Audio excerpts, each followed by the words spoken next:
What is up, Obi-Wan? Let me hear you today. Yes, it's good to have you guys today.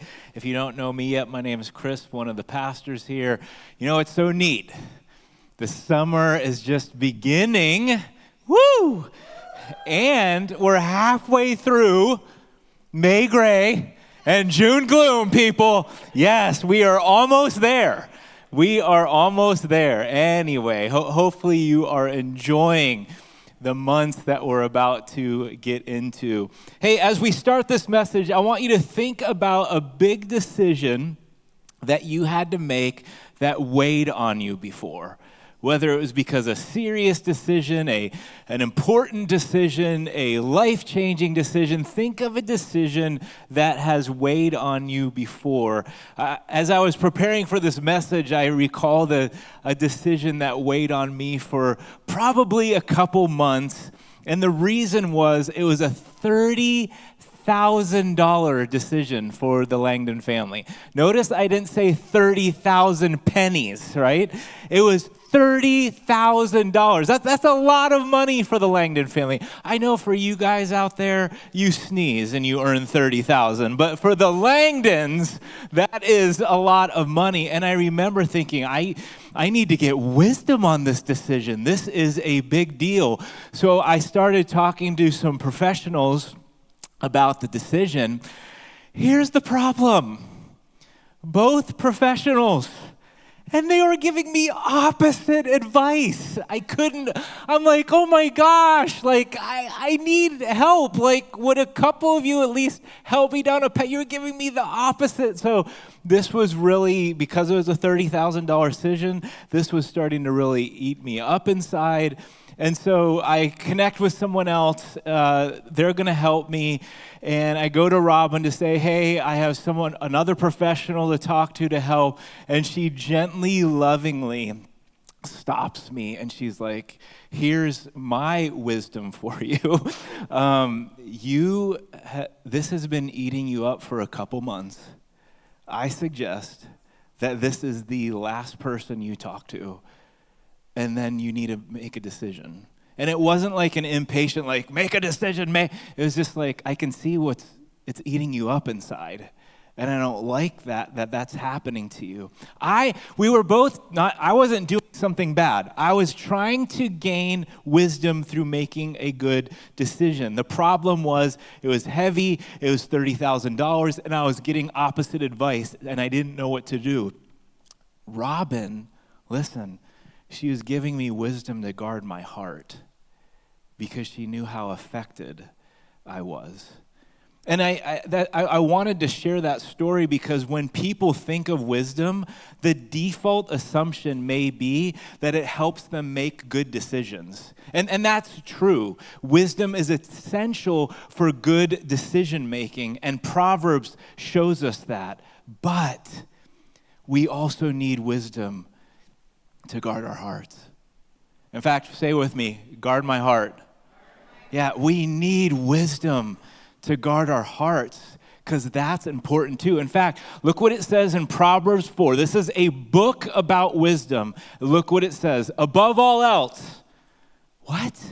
Like above all else? Nothing else? Above all else, guard your heart, for everything you do flows from it. It's interesting, as I was preparing for the message this week, it was interesting to me that in a book full of wisdom, it doesn't say, above all else, make the right decision. Is that interesting to you too? In a book about wisdom, above all else, make the right decision. It says, above all else, guard your heart. Why? Because everything we do flows from our heart. I mean, think about it. If someone is anxious or worried, they might start making decisions not based on wisdom, but based on anxiousness and worry. If someone's discouraged, I haven't met too many people, unless it was positive. They're going to retire, they're getting a new job, whatever. I haven't heard of too many people like, man, I am so encouraged by life, but I quit. You just don't hear that, right? When do people get tempted to quit? When they're discouraged. Or how about this one? Someone's facing envy in their hearts and they're making decisions just to keep up with the Joneses. I don't even know where that came from, really, but is there like a cool Joneses billionaire out there like 100 years ago that we don't know about? But as you can see, what we do, as well as the decisions we make, they're often affected by what's going on within. And that's why God's encouraging us, guard your heart. Yes, I want you to make a good decision. I want you to make a wise decision. But I also want you to guard your heart. And when you think of guard, think of watch, right? Watch. Watch and observe. Watch and observe. God encourages us to observe what's going on within us. That's why it's important, and you hear this often, but it's for a reason. It's not to just be repetitive. That's why you hear from us often. It's important to slow down, connect with God, and pay attention to our souls. You know why? You can't observe when you're in a hurry. You just can't. Go down the highway. You have one moment to see that building. You observe it for a second, but you can't see the detail. You can't see what's going on. Why? Because you're already past it. You can't observe what's going on inside if you're in a hurry. Also, watching is proactive. It can help us identify issues early and address them before they become serious, which often can reduce the need for reactive responses. Now, sometimes reactive responses are needed, but often if we're watchful and if we're observing, we can go from the angle of proactive. Now, there are several things we need to guard our hearts against and watch for, so let's look at a few Proverbs to discover what a few of those things are. In Proverbs 14, in fact, I want you to read this verse with me, okay? 1, 2, 3. A heart at peace gives life to the body, but envy rots the bones. Do you see the stark difference? A peaceful heart brings life. An envious heart takes life. Man, in an age where lives are constantly visible, oh my gosh, it's so important to guard against envy because the opportunities they're just so amplified. Just get on some type of social media or turn on the TV, or let's go old school, read the newspaper, right? And you can compare yourself to many within minutes. Yep, I don't have that. I don't look like that. They're similar in age, and look what they're doing, and I'm not, and on it goes. Listen, the opportunity for envy is as present and as quick as you can scroll. I'll say that again. The opportunity to envy can be present as quickly as you can scroll. This is why it's important to be watchful that envy is not taking over, because it takes life from us. So I actually want to slow down our service just for about 10 to 15 seconds, and I want you to ask this question. Is there any area where envy is taking over? And this isn't a time to feel bad or ashamed. This is just paying attention to our souls. So, is there any area where envy is taking over? Take 10 to 15 seconds.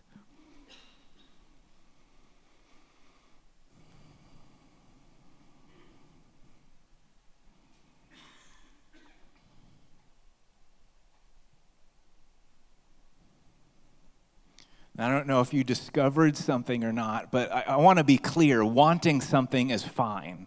But when not having something causes jealousy or starts to take away our gratitude, envy may be taking over. And if you notice this, whether you notice something today or you notice something this week or you notice something next month or next year, how can you get your heart back on track? Because after all, it's not just about noticing that something is off. It's about getting our hearts back on track. Now, while there's several ways to get our heart back, let me share two. First, I want to encourage you to get into the habit of tallying your small and big blessings. And I want you to name them specifically instead of just I have a blessed life or I have a good life. To start naming man, my spouse or my friendship or man, I really love my car, or I love where I live. I love that we're almost through June gloom, whatever they are. Some of you like June. How many of you like May, gray, June gloom? Yes, we will pray for you right now. We're not envious. We're not envious. I'm just having some fun here. And as you name them specifically, secondly, as you name your blessings, thank God for them. Because it's so interesting, guys. I don't know if this is going to connect or not, but it's so interesting. When we do this consistently, when we tally and when we thank, we train. So TTT, right? Tally, thank, train. Everybody say that with me. Tally, thank, train. When we tally and thank, we literally train our brain to focus on what we have. That's how powerful tallying and thanking is. We train our brain to focus on what we have. See, envy looks for what's missing. What's missing? What's missing? Envy looks for what's missing. Gratitude helps us see what's already there. It helps us see what we have. Now, obviously, we need God's help to cure us of envy. But these wise habits, tallying them and thanking God, can keep envy at bay. Let's go to another proverb revealing the importance of guarding our hearts. It says this in Proverbs 19. A person's own folly leads to their ruin, yet their heart rages against the Lord. So picture someone going through a difficult season and they got there because of their own poor choices, and then they're like, God, why are you doing this? God, are you against me? What's happening in that moment? They're blaming God as if he's turned on them, when sometimes it's their own poor choices that just end up blowing up in their face. Now, to be clear, everybody hear this, okay? People who make good choices can still end up in hard seasons through no fault of their own. So not every difficulty is because of us. I just want to make that very clear. But the Bible also shows us that sometimes we can be prisoners of our own poor choices. And if we're not careful, we can get bitter at or blame God. Maybe there's someone that's making a lot of poor financial decisions, and then they realize they don't have enough left to do the things they really want to do or the bigger things, and they're like, God, why don't I ever have favor financially? Or how about this one? Someone accidentally or maybe even intentionally, they're going through a hard time and they betray someone else's trust, and now they're in a situation where they're a little bit more lonely, and it's like, God, why am I lonely? Why can't you bring someone into my life? Or how about this one? Someone doesn't slow down to be able to connect with God. They're not spending time with God, and they're like, God, where are you? I can't sense you. I'm not aware of you. Now, I don't share these examples to create shame or guilt whatsoever. We've all made poor choices. I've made poor choices, right? The point is that if we're not careful, we can become bitter at or blame God for situations that really are the result of our own decisions. And so again, I just want to slow down the service for about 10 to 15 seconds.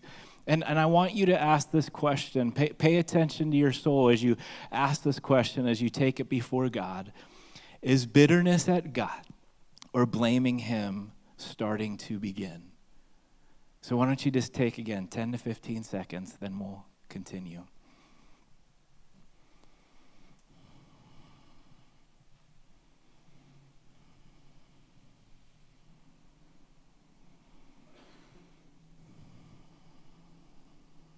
Now, I don't know if something came to your mind or to your heart, and while there's many things to do when we realize our hearts are kind of starting to turn from God, I want to share two. One, I want you to get the courage up enough to acknowledge that to Him instead of hide it.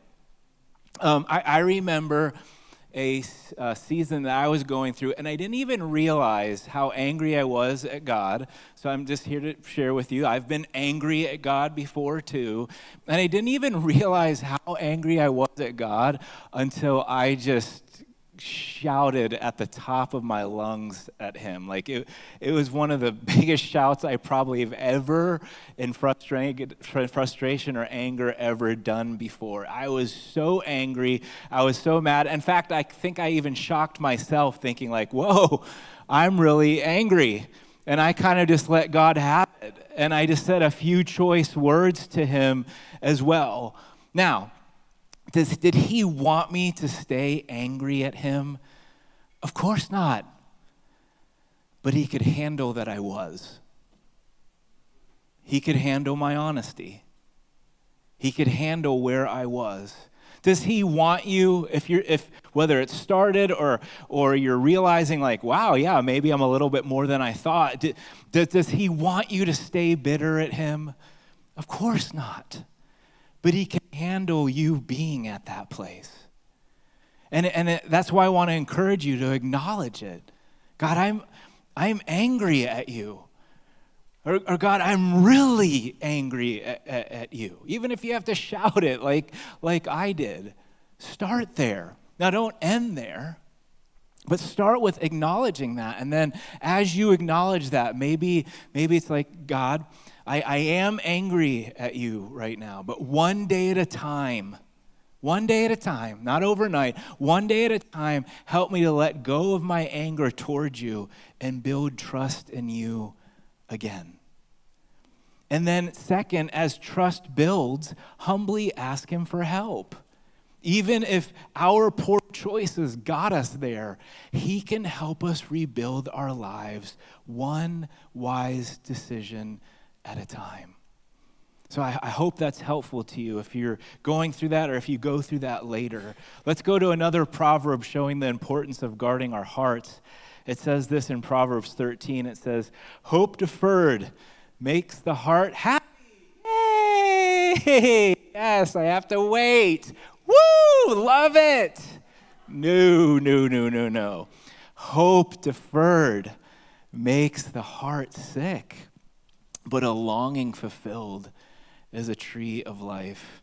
Everyone hopes for something in the future. That's normal, that's healthy, it's a good thing. And whether it's relationships or health or financial goals, career advancement, spiritual goals, our purpose, most of us know things we want often take time and effort. That's not the issue. Here's the issue. The issue is when something takes longer than the timeline we imagined. It's when you've heard yourself say this or someone else say this. I never thought I'd be this age and still be facing, or I never thought I'd be this age and still be doing. I never thought I'd be this age in my faith and still be struggling with. You fill in the blank. When our hope is delayed and things take longer than expected, our hearts can become discouraged, anxious, disconnected, or lose a sense of purpose. And to be clear, these emotions aren't wrong. They're normal when waiting feels heavy. And I just want to start here. God, if you're there, God sees your pain and stands with you in it.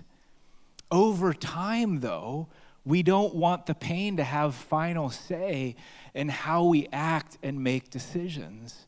So what happens when we're watchful, we're noticing that our heart is sick in some way. Again, there's lots of things, but here's two. I don't know why, but this is the day of two, okay?